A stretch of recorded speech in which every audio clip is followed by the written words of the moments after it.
ಅನೇಕ ಜನ ನನಗೆ ಜ್ಞಾನ ಇದೆ, ನಾನು ಜ್ಞಾನವಂತ, ಬುದ್ಧಿವಂತ, ನಾನು ಮಾಡುತ್ತಿರುವುದು ಒಳ್ಳೆಯ ಕೆಲಸ ಎಂದು ಜೀವನ ಮಾಡುತ್ತಿದ್ದಾರೆ. ಆದರೆ ಅವರಿಗೆ ಗೊತ್ತಾಗುತ್ತೆ ಅವರ ಕಲಿತ ಜ್ಞಾನ ನಿಜವಾದದ್ದಲ್ಲ ಎಂದು.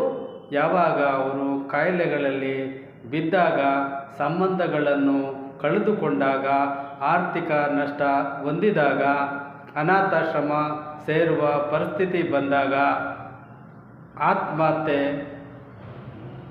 ಜೈಲು ಸೇರಿಕೊಳ್ಳುವ ಪರಿಸ್ಥಿತಿ ಬಂದಾಗ ಯೋಚಿಸಿ. ಆಗ ನೀವು ಏನು ಮಾಡಲು ಸಾಧ್ಯ ಇಲ್ಲ.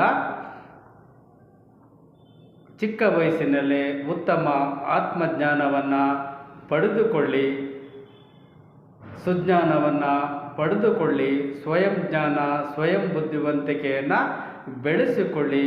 ನಿಮ್ಮ ಮುಂದಿನ ಎಲ್ಲ ಜೀವನದಲ್ಲಿ ಆರೋಗ್ಯ, ಆನಂದ, ನೆಮ್ಮದಿ, ಶಾಂತಿ ಮತ್ತು ಸುರಕ್ಷಿತ ಜೀವನವನ್ನು ನಿರ್ಮಾಣ ಮಾಡಿಕೊಳ್ಳಿ. ನಿಮ್ಮ ಜೀವನ ನಿಮ್ಮ ಆಯ್ಕೆ. ಉತ್ತಮ ಮಾರ್ಗದರ್ಶನ ಬೇಕು ಅಂದರೆ ನಾನು ಕೊಡಬಹುದು ಅಷ್ಟೇ. ನಾನು ಮಂಜುನಾಥ್ ಗುರೂಜಿ.